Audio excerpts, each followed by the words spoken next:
সুমাইয়া তাকে যখন আবু জেহেল, আবু লাহাব, উতবা, শাইবা যখন তাকে ধরে ফেলেছে, এবার তার মৃত্যুদণ্ড হয়ে যাবে। একজন হাত ধরেছে টান করে, একজন দুই হাত এইভাবে টান টান করে ধরেছে, দুই পা টান টান করে ধরেছে। সুমাইয়ার পুরা শরীর থেকে পোশাক খুলে ফেলেছে। এবার কি এক অবস্থা! আবু জেহেল এমন একবার হাতে নিয়ে বলতেছে, রে সুমাইয়া, এখনো সময় আছে, কালিমাটা ছেড়ে দে। যদি কালিমা ছেড়ে দে তোরে মাফ করে দেব, ছেড়ে দেব। এই মক্কা ভূখণ্ডের মধ্যে সবচেয়ে টাকাওয়ালা সম্পদওয়ালার সন্তানের সাথে তোর বিয়ে দিয়ে দেব, দে কালিমাটা ছেড়ে দে। সুমাইয়া বলতেছে, না না না, জীবন চলে যেতে পারে, কালিমা ছাড়তে রাজি না। আবু জেহেল বারবার রিকোয়েস্ট করার পরেও কালিমা যখন ছেড়ে দেয় নাই, এবার আবু জেহেল সুমাইয়াকে বলতেছে, রে সুমাইয়া, রেডি হয়ে যাও, তোমার মৃত্যুদণ্ড হয়ে যাবে। দূর থেকে দৌড় দিয়া আয়েশা বর্ষাটা এমন ভাবে থির করে নিয়েছে, হযরত সুমাইয়া রাদিয়াল্লাহু তাআলা আনহার ইজ্জতের ভিতর দিয়া ঢুইকে দিয়া মাথা দিয়া বাইর করে দিয়েছে। সুমাইয়া জমিনের মধ্যে পইরা হাসতেছে। আবু জেহেল, আবু লাহাব, উতবা, শাইবা বলতেছে, সুমাইয়া পাগল হয়ে গেছে, এত কষ্ট ইজ্জতের ভিতর দিয়ে বর্ষা ঢুকিয়া মাথা দিয়া বাইর করে দিয়েছি, এত বড় শাস্তি পাওয়ার পরেও সুমাইয়া হাসতেছে। আবু জেহেল ডাক দেয়া বলে, রে সুমাইয়া, কেন হাসো? কি হয়েছে তোমার? কি জন্য হাসো? এত কষ্টের ভিতরে না কান্না করবা? তাছাড়া তুমি কান্না না কইরা হাসো। সুমাইয়া ডাক দেয়া বলতেছে, রে আবু জেহেল, কালিমা ধারণ করার কারণে, কালিমা পড়ার কারণে তুমি আমাকে শহীদ করে দিলা। আমার মৃত্যুর আগে আমার আল্লাহ জিবরিলের মাধ্যমে জান্নাত যেটা আমাকে আল্লাহ দান করবেন, ওই জান্নাতটা আমার সামনে হাজির করে ফেলেছে। এই জান্নাত দেখে আমি হাসতেছি। আবু জেহেল, আমি পাগল হই নাই, জান্নাত দেইকা, জান্নাতের নাজ নেয়ামত দেইকা খুশিতে আমি হাসতেছি। আব্দুল উজ্জা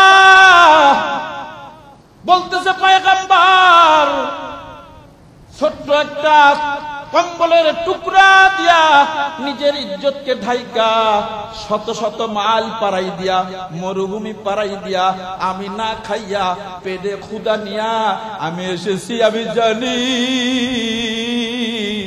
আমার পয়গম্বরের চেহারার দিকে যখন আমি তাকাবো, আমার পেটের ক্ষুধা কষ্ট সব নিবারণ হয়ে যাবে। ও পয়গম্বর, আমি এসেছি।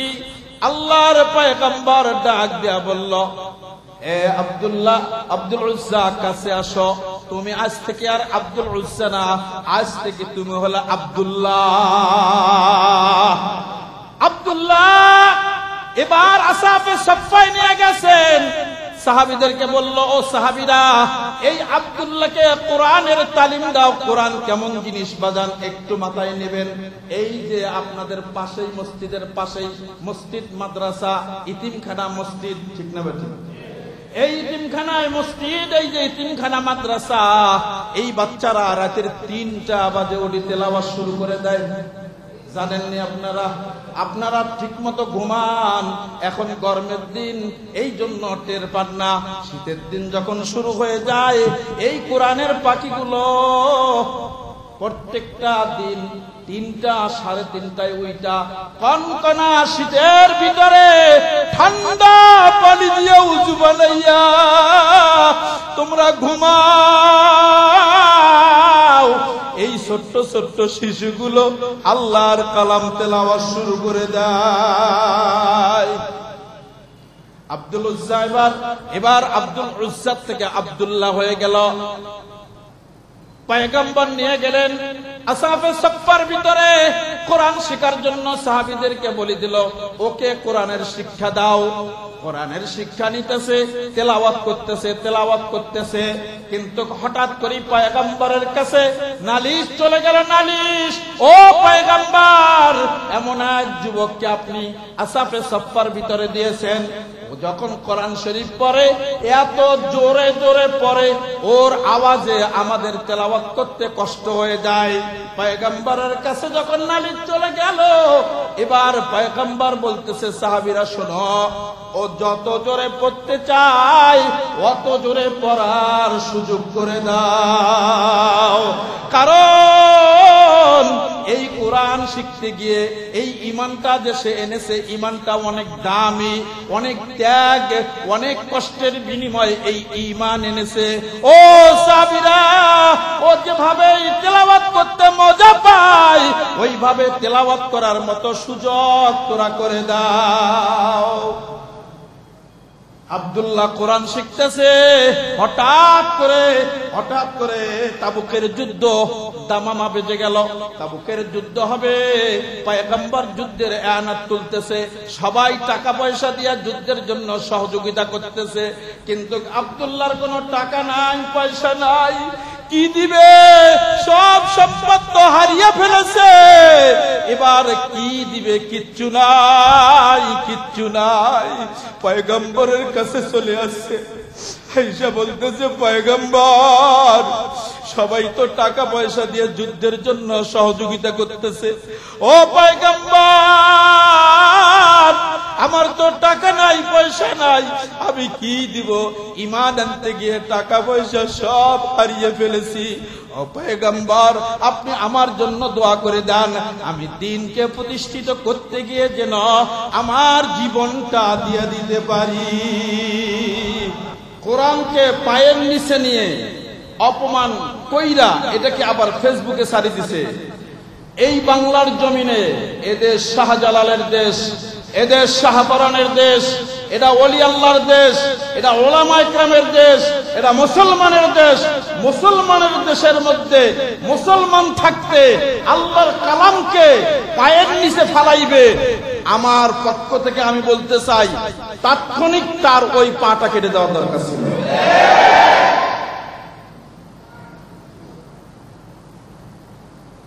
আইনের আওতায় নিয়েছে, জেল হবে না, ফাঁসি না, ওকে মারতে হবে তিলে তিলে, এমন ভাবে তিলে তিলে মারতে হবে, আর যেন দ্বিতীয় কোন কুলাঙ্গার আল্লাহর কালামকে অপমান করার সাহস না পায়। কিছুদিন আগে ভাইরাল আমার পয়গম্বরকে নিয়ে বলতেছে, মুহাম্মদ তো ছিল লুচ্চা, একাধিক বিবাহ করেছিলেন। নাউজুবিল্লাহ কন্যা, আরো জোরে নাউজুবিল্লাহ বলেন।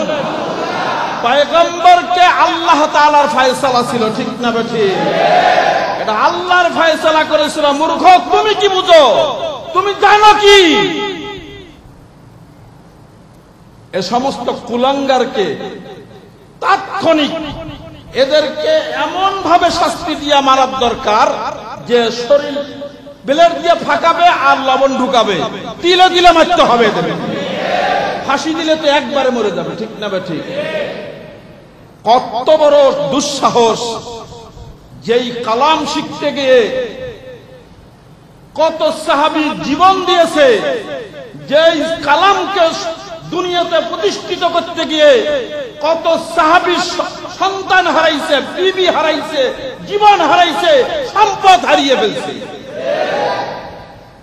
আর কিছু লোক আছে, শোনেন, আর কিছু লোক আছে যেই প্রতিষ্ঠানের মধ্যে আল্লাহর কালাম শিক্ষা দেওয়া হয়, কিছু লোকের আছে এই প্রতিষ্ঠানগুলোর দিকে দেখলে হিংসা লাগে। যেমন মুরগিচর, এই কি নাম, সাহারার কবি কি বলেছিল, বাংলাদেশের মধ্যে ব্যাঙ্গের ছাতার মতো মাদ্রাসা হচ্ছে, বলছে কি বলে নাই? আপনারা জানেন, আমরা জানি, আপনারা না জানতে পারেন, কারণ আমরা এগুলো নিয়েই থাকি। আল্লাহ আমাদেরকে পাঠাইছে এই কাজের এই জন্য।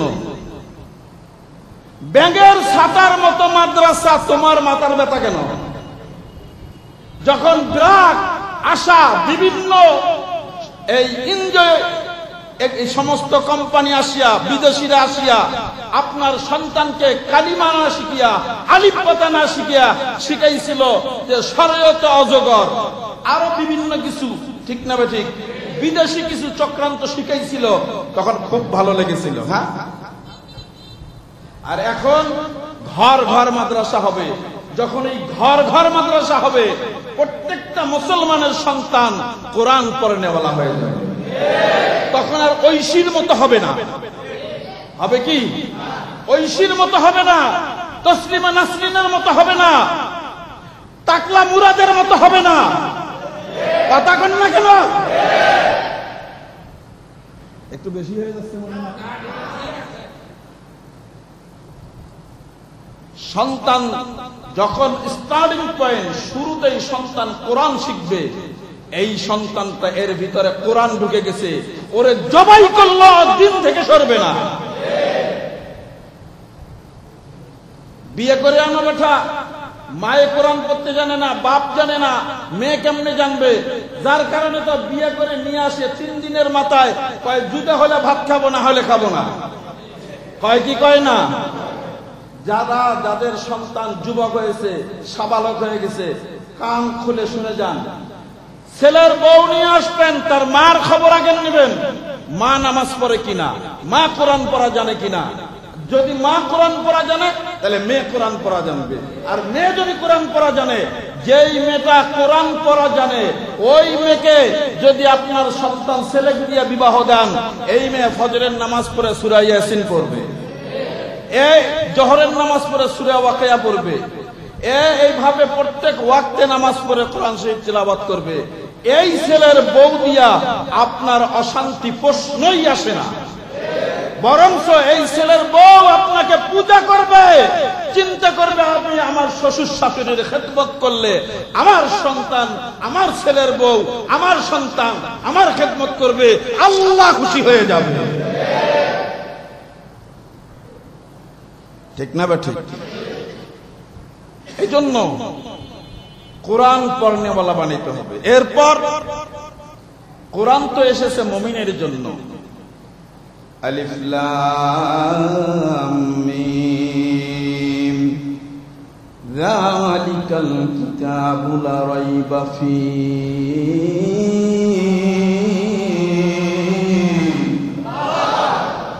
হুদাল লিল মুত্তাকিন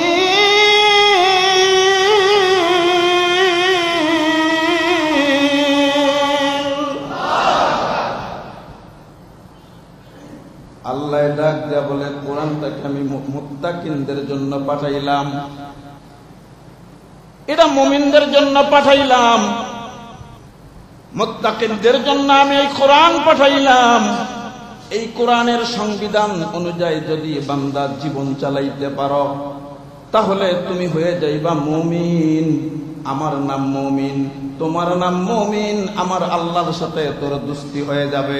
আমার আল্লাহর সাথে যখন তোর দোস্তি হয়ে যাবে, এই মুসলমান আল্লাহর গোলাম, নবীর উম্মতের দল, তখন তুমি আল্লাহর পছন্দনীয় বন্ধু হয়ে যাবা। যখন পছন্দনীয় বন্ধু হইবা, আল্লাহ কয় বন্ধুর জন্য পুরস্কার হলো জান্নাতুল ফেরদাউস। এ বাণী সকলের নয়, শুধু মুমিনের, যারাই চলবে মেনে ফল পাবে কোরআনের। এ বাণী সকলের নয়, শুধু মুমিনের, যারাই চলবে মেনে ফল পাবে সকলেই। এই দুনিয়ায় আর সেই দুনিয়ায়, এই দুনিয়ায় আর সেই দুনিয়ায়, অশান্তি দূর করে শান্তি আনে সমাধান। বলে সমাধান, সমাধান চাও যদি জীবনে মরণে, ফিরে যাও বুঝে নাও, চোখ রাখো কোরআনে। খারাপ লাগতেছে মনে হয়? ভালো লাগতেছে? আল্লাহর পয়গম্বরের সাহাবী,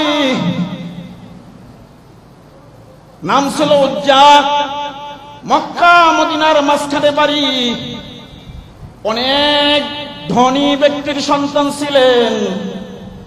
এই উজ্জা শুনেছে দুনিয়ার জমিনের মধ্যে পয়গম্বর এসেছেন, আখেরি জামানার পয়গম্বর, যেই পয়গম্বরের দিকে তাকাইলে পেটের ক্ষুধা নিবারণ হয়ে যায়, যেই কালিমা পড়লে আল্লাহর জান্নাতে যাওয়া যায়। উজ্জার শোনার পর অপেক্ষমান, না না, পয়গম্বরের কালিমা আমাকে ধারণ করে নিতে হবে, এতে যা হয় হোক, আমার কোনো সমস্যা নাই, কিন্তু কালিমা পয়রা মুসলমান হইতে হবে। চাচার মাঝে জীবন যাপন করে, চাচার মাঝে জীবন যাপন করতেছে। কিছুদিন পর হঠাৎ করে চাচাকে ডাক দেয়া বলতেছে, চাচা যান, আমার একটা কথা ছিল, কথাটা শুনবেননি? এবার চাচা বলতেছে, ভাতিজা কি বলতে চাও বলো। ভাতিজা ডাক দেয়া বলতেছে, ও চাচা, আখেরি জামানার পয়গম্বর সম্পর্কে আপনার ধারণা কি? আব্দুল্লাহর পোলা মুহাম্মদ সম্পর্কে আপনার ধারণা কি? বলতেছে, ভালো হলে হতেও পারে। কি কইছে? ভালো হলেও হতেও পারে। উজ্জা ডাক দিয়ে বলতেছে, চাচা, ভালো হলেই হতেই পারে না, উনি এমন একজন ব্যক্তি যার চেহারার দিকে তাকাইলে ক্ষুধা নিবারণ হয়ে যায়। এমন একজন ব্যক্তি, মান ক্বালা লা ইলাহা ইল্লাল্লাহ দাখালাল জান্নাহ। কেউ যদি কালিমা পয়রা পয়গম্বরের চেহারার দিকে তাকায়, আল্লাহ তাআলা তার জন্য জান্নাত ওয়াজিব করে দেন। ও চাচা, আমি অপেক্ষায় ছিলাম, আপনি কি ওনার কালিমা পড়বেন? কয় না, ইম্পসিবল ফর মি, এটা আমার পক্ষে সম্ভব নয়। ও চাচা, এতদিন অপেক্ষায় ছিলাম, যেহেতু আপনি পড়বেন না, আমি কিন্তু বাদ দিতে পারবো না। আপনার সামনে আপনি সাক্ষী, সুবহানাল্লাহ কোন না, আপনার সামনে আপনি সাক্ষী, আমি পড়ে নিলাম, আশহাদু আল্লা ইলাহা ইল্লাল্লাহ ওয়া আশহাদু আন্না মুহাম্মাদান আবদুহু ওয়া রাসূলুহু সাল্লাল্লাহু আলাইহি ওয়াসাল্লাম। ও চাচা, কালিমা পড়ে মুসলমান হয়ে গেলাম। এবার আব্দুল উজ্জার চাচা ডাক দিয়া বলতেছে, ভাতিজা, জাননি এর পরিণাম কি? কয় কি? কয় পরিণাম ভয়াবহ পরিণাম হবে। কি ভয়াবহ? মৃত্যুদণ্ড হয়ে যাবে, হোক। সুবহানাল্লাহ কবেন না? মৃত্যুদণ্ড হবে, হোক। আমি ভয় পাই না। কয় না, কি হবে?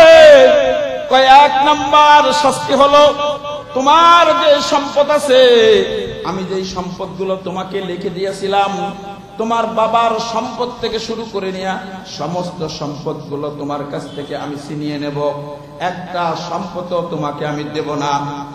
আব্দুল উজ্জা ডাক দিয়া বলল, চাচা, নিয়ে নেন, সব সম্পদগুলো দিয়ে দিলাম, আমার এই সম্পদের দরকার নাই, দিলাম। এবার বলতেছে, ভাতিজা, আরো শাস্তি আছে। কয় কি? ওই যে পায়ের জুতাগুলো আছে, এই জুতাগুলো কিন্তু আমার, এই সম্পদের কেনা, জুতাগুলো খুলে দাও। জুতা খুলে দিলেন। গায়ের মধ্যে যে জামা গেঞ্জি আছে, এটা এই সংসারের, খুলে দাও। খুলে দিলেন।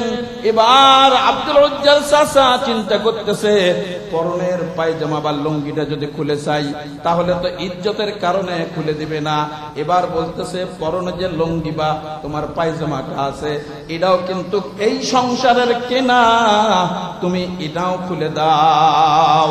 আব্দুল উজ্জা এবার চোখের পানি ছেড়ে দিয়ে কাঁদতেছে, আর মালিককে বলতেছে, মালিক, কালিমা বুকে ধারণ করার কারণে পরনের সম্পদগুলো দিয়া দিলাম, পায়ের জুতা খুলে দিলাম, শরীরের জামা খুলে দিলাম, এবার আমার ইজ্জতের উপর হামলা চালাইছে। ও মালিক, তুমি ইজ্জতের মালিক, ও মালিক, এখন আমি কি করব? এবার আব্দুল উজ্জা ডাক দেয়া বলতেছে, চাচা, পরনের লুঙ্গিটাও যদি এই সংসারের হয়, নেন নেন, খুলে নেন। পরনের লুঙ্গিটাও খুলে দিয়েছেন। এবার একজন যুবক ছেলে উলঙ্গ অবস্থায় কি করবে চিন্তা করে পায় না। একটু পরেই মাথায় ঢুকছে, আমার মা তো পাশের ঘরের মধ্যে আছে, চলে গেছে মায়ের কাছে। যখন যুবক সন্তান মায়ের সামনে দাঁড়িয়েছে, বৃদ্ধা মা দেখতেছে, রে সন্তান, তোর এই হালত কেন, কি হয়েছে? এই সন্তান তোর কি হয়েছে রে সন্তান? মাগো, কালিমা বুকে ধারণ করার কারণে চাচা সম্পদগুলো সব ছিনিয়ে নিয়েছে, আমার শরীরের জামাটা খুলে নিয়েছে, গেঞ্জিটা খুলে নিয়েছে গো মা, আমার পায়ের জুতাগুলা খুলে নিয়েছে, আমার পরনের পায়জামা লুঙ্গিটাও খুলে নিয়েছে গো মা। মা এবার ডাক দেয়া বলতেছে, আব্দুল উজ্জা বলো আমি কি করতে পারি? ও মা, তোমাকে কিছুই করতে হবে না, আমাকে একটু সাহায্য করো গো মা, আমাকে একটু সাহায্য করো, আমাকে একটু কাপড় দিয়া সাহায্য করো, আমার ইজ্জতটা আমি ঢেকে নেই।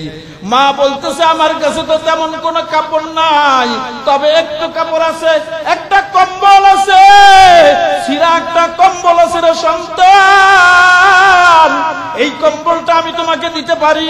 আব্দুল উজ্জা ডাক দিয়া বলতেছে, গো মা, ওই ছিঁড়া কম্বলটাই আমাকে দিয়া দাও।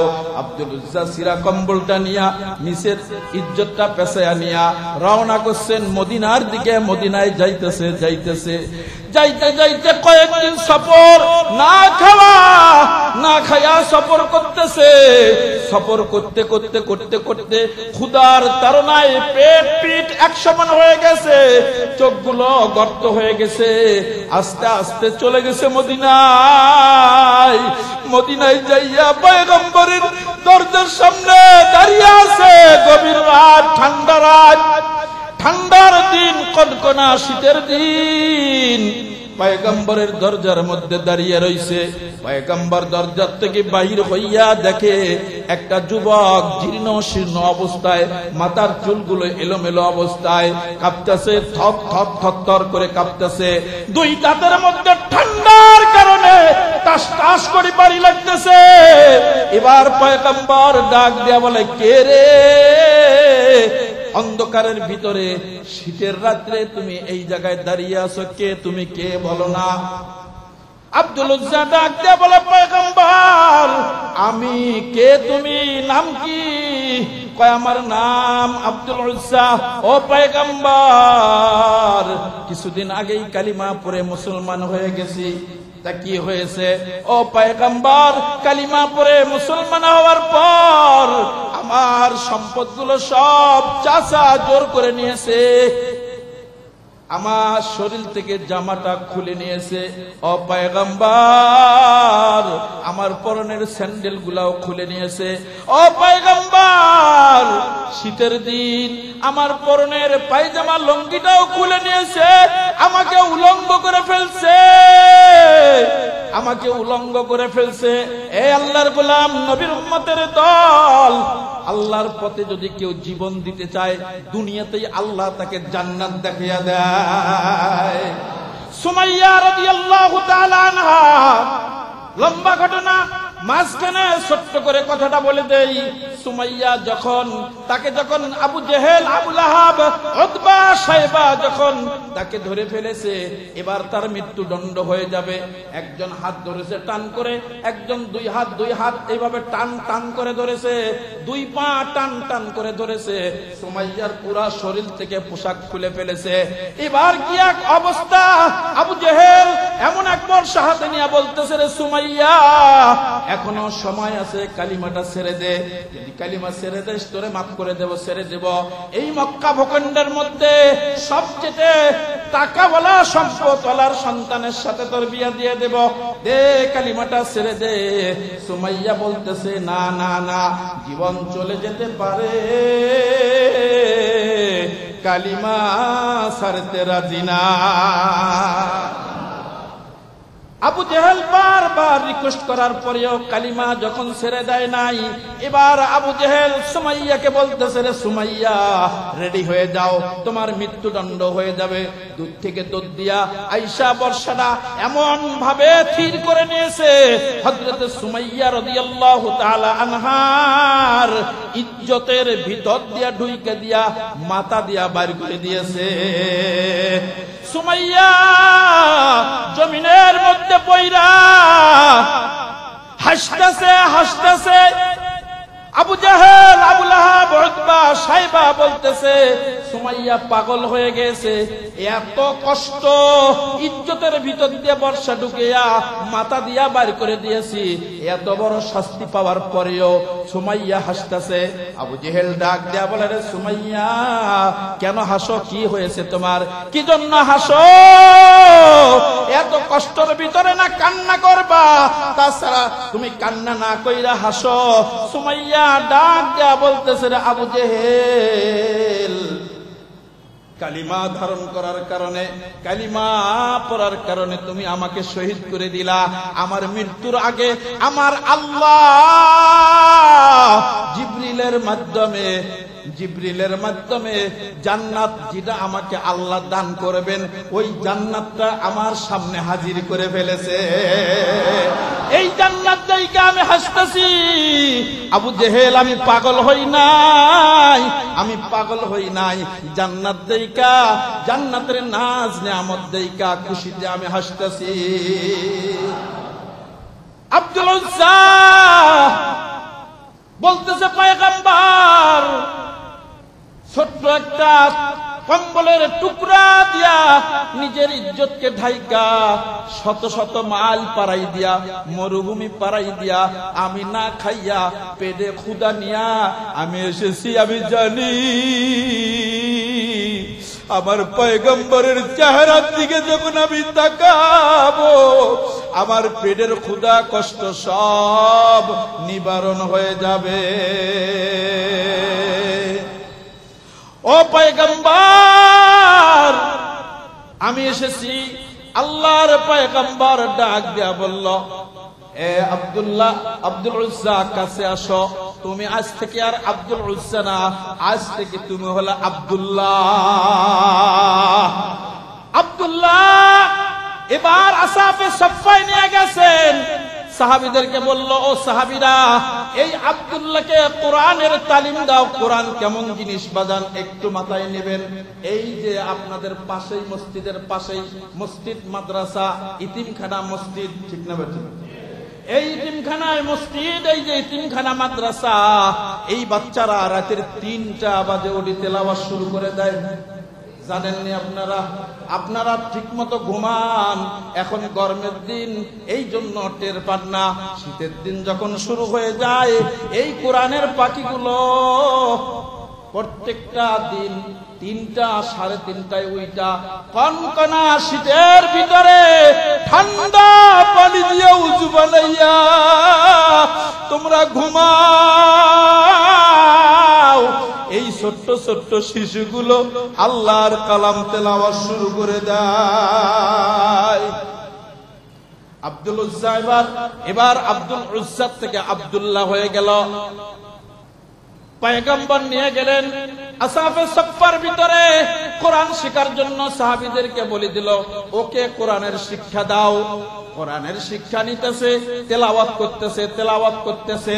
কিন্তু হঠাৎ করে পয়গম্বরের কাছে নালিশ চলে গেল। নালিশ, ও পয়গম্বর, এমন এক যুবককে আপনি আসাফে সফার ভিতরে দিয়েছেন, ও যখন কোরআন শরীফ পড়ে এত জোরে জোরে পড়ে, ওর আওয়াজে আমাদের তেলাওয়াত করতে কষ্ট হয়ে যায়। পয়গম্বরের কাছে যখন নালিশ চলে গেল, এবার পয়গম্বর বলতেছে, সাহাবীরা শোনো, ও যত জোরে পড়তে চায় অত জোরে পড়ার সুযোগ করে দাও। কারণ এই কোরআন শিখতে গিয়ে এই ঈমানটা যে সে এনেছে, ঈমানটা অনেক দামি, অনেক ত্যাগ, অনেক কষ্টের বিনিময়ে এই ঈমান এনেছে। ও সাহাবীরা, ও যেভাবে তেলাওয়াত করতে মজা পায়, ওইভাবে তেলাওয়াত করার মতো সুযোগ তোরা করে দাও। আব্দুল্লাহ কোরআন শিখতেছে, হঠাৎ করে তাবুকের যুদ্ধ দামামা বেজে গেল। তাবুকের যুদ্ধ হবে, পয়গম্বর যুদ্ধের এয়ানাত তুলতেছে, সবাই টাকা পয়সা দিয়ে যুদ্ধের জন্য সহযোগিতা করতেছে, কিন্তু আব্দুল্লাহর কোনো টাকা নাই, পয়সা নাই, কি দিবে? সব সম্পদ তো হারিয়ে ফেলেছে, এবার কি দিবে? কিচ্ছু নাই। পয়গম্বরের কাছে চলে আসছে, আয়েশা বলতেছে, পয়গম্বর, সবাই তো টাকা পয়সা দিয়ে যুদ্ধের জন্য সহযোগিতা করতেছে, ও পয়গম্বর,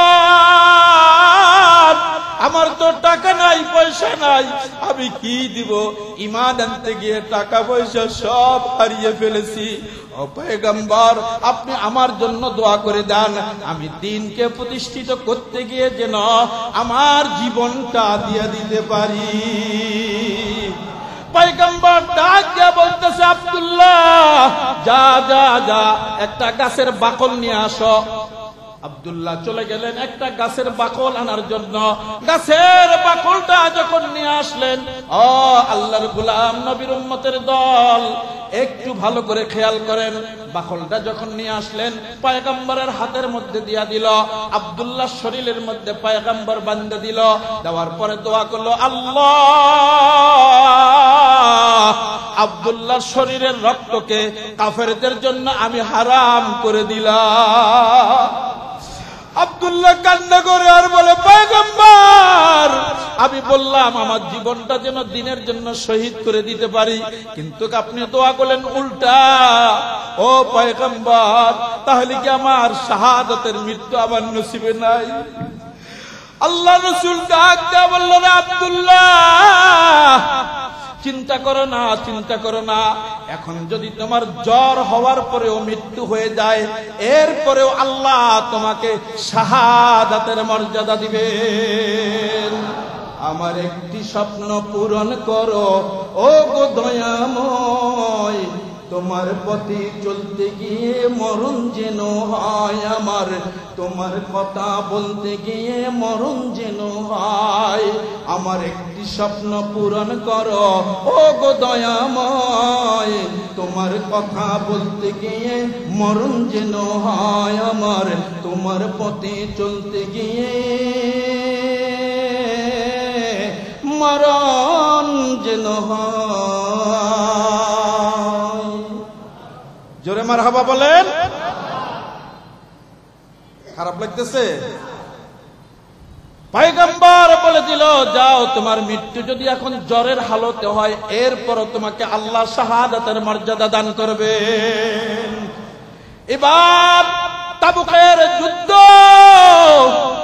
যুদ্ধ হলো না, কারণ তাবুকের যুদ্ধের সেনাপতি পয়গম্বর নিজেই ছিলেন। সুবহানাল্লাহ।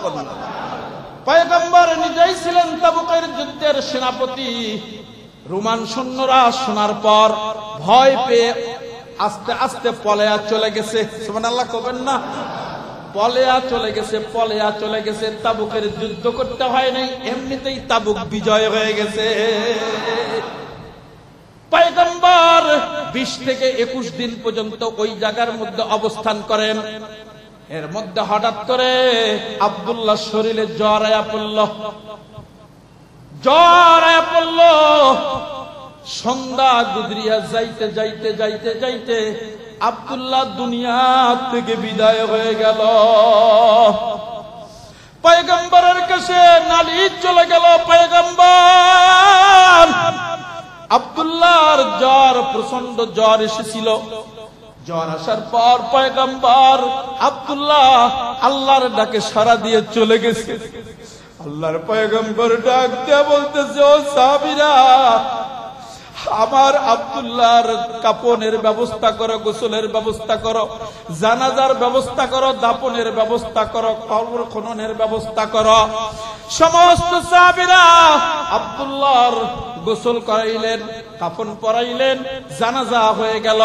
জানাজা হওয়ার পর এবার ওই রাত্রের মধ্যেই কবর খনন করা হইল। কবরের সামনে একটা টিপ টিপ করে বাতি জ্বলতেছে, আর এই বাতিটা টিপ টিপ টিপ টিপ করে জ্বলতেছে। কবরের ভিতরে যেই ব্যক্তি দাঁড়ানো, এই ব্যক্তি অন্য কোন ব্যক্তি নয়, সাধারণ ব্যক্তি নয়, ইনি হলেন পয়গম্বর জনাবে মুহাম্মদুর রাসূলুল্লাহ সাল্লাল্লাহু আলাইহি ওয়াসাল্লাম।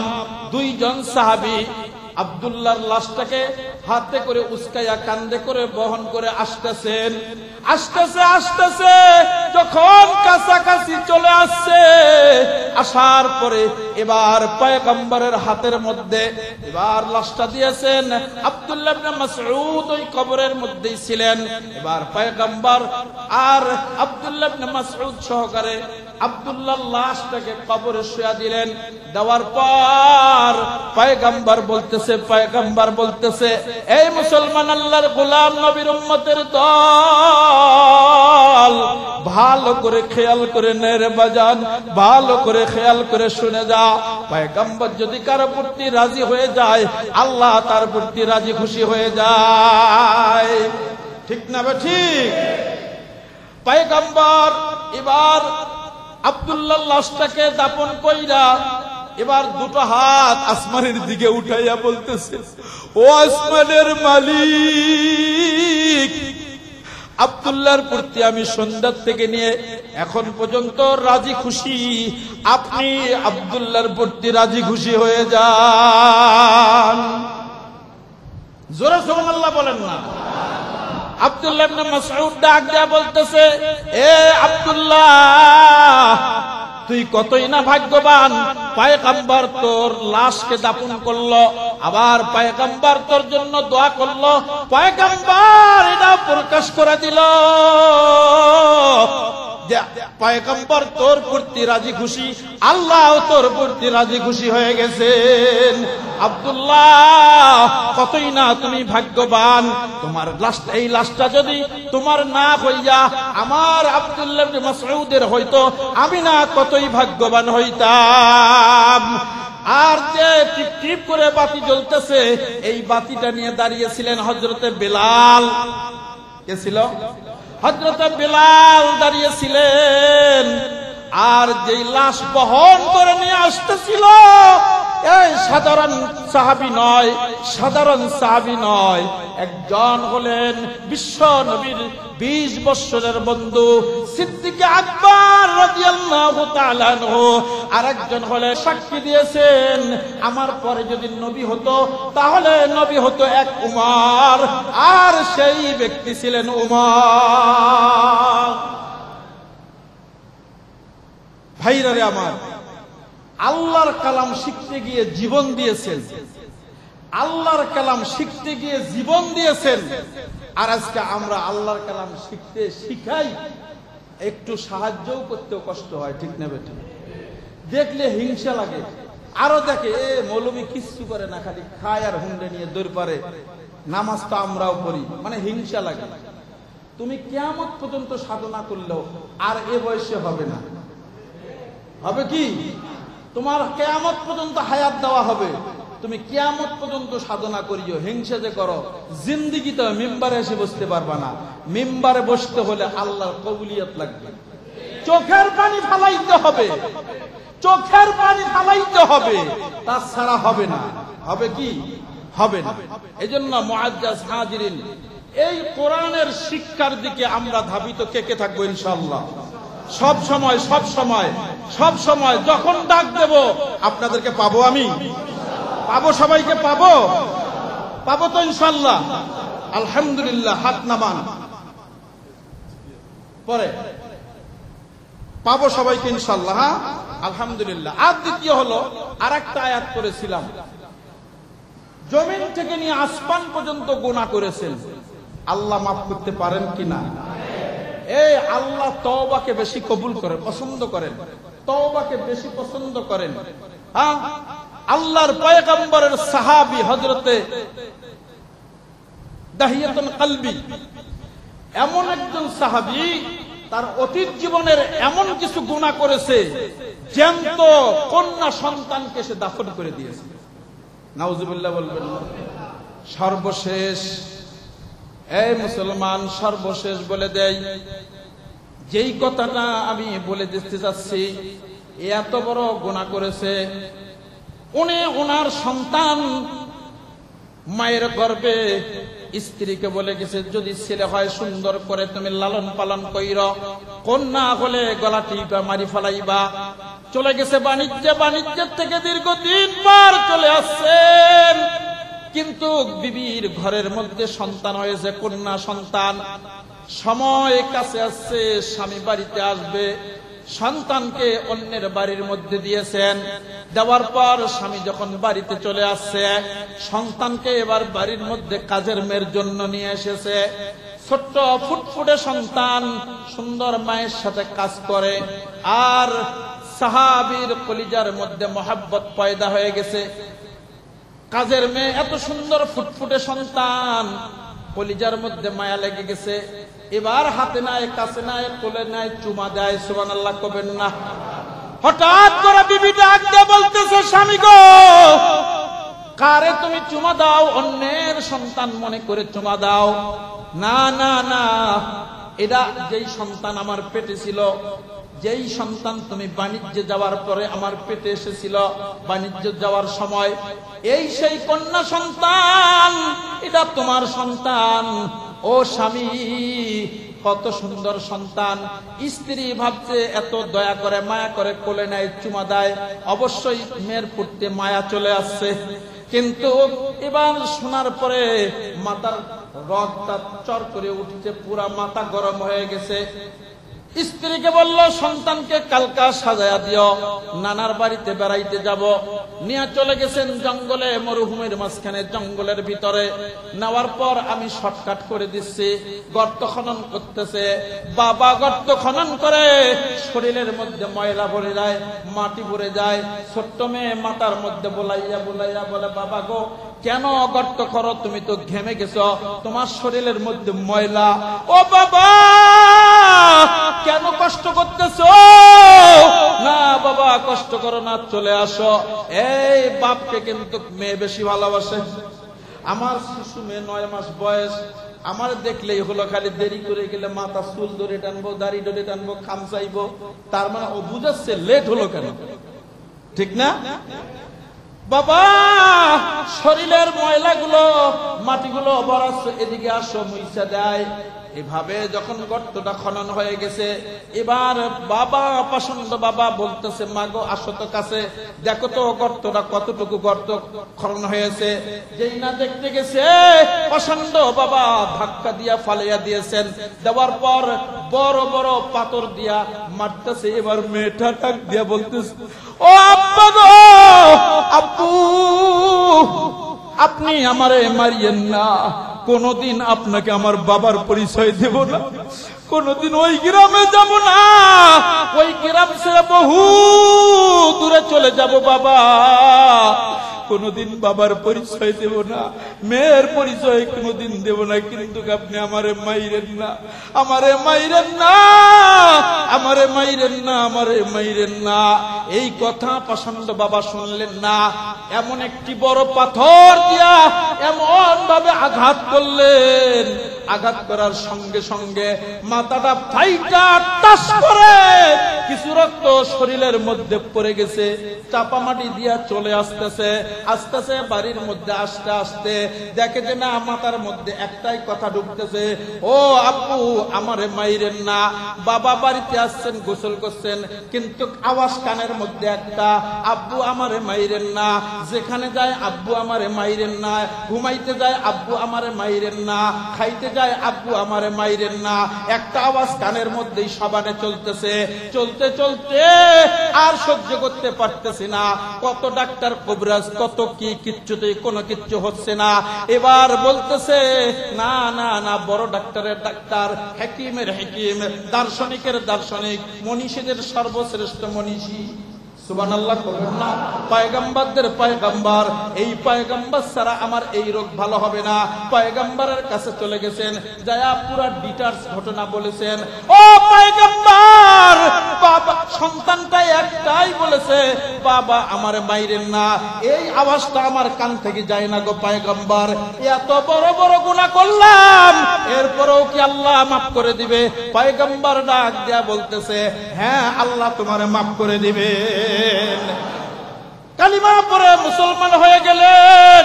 এবার কালিমা পড়ে যখন মুসলমান হইলেন, কালিমা পড়া শেষ, মুসলমান হওয়া শেষ, কান থেকে আব্বা আমারে মাইরেন না শব্দটা চলে গেছে। এবং এমন সাহাবী হয়েছিল, তাহিয়াতুল কলবি, এমন একজন সাহাবী হয়েছিল, পয়গম্বরের কাছে যখন জিবরিল আসতো অন্য কোন সাহাবীর রূপ ধারণ করতেন না, তাহিয়াতুল কলবির রূপ ধারণ করে পয়গম্বরের কাছে আসতেন। قل يا عبادي الذين أسرفوا على أنفسهم لا تقنطوا من رحمة الله إن الله يغفر الذنوب جميعا إنه هو الغفور الرحيم এ জীবনে না করি বন্দেগি গুনাহ করে কাটাইলাম জিন্দেগি, গুনার বোঝা মাথায় লয়া ঘুরতেছি, মাফ করে দাও মাবুদ মাওলা এলাহি। গুনাহ করছি আর তো গুনাহ করব না, মাফ করে দাও মাবুদ মাওলা রব্বানা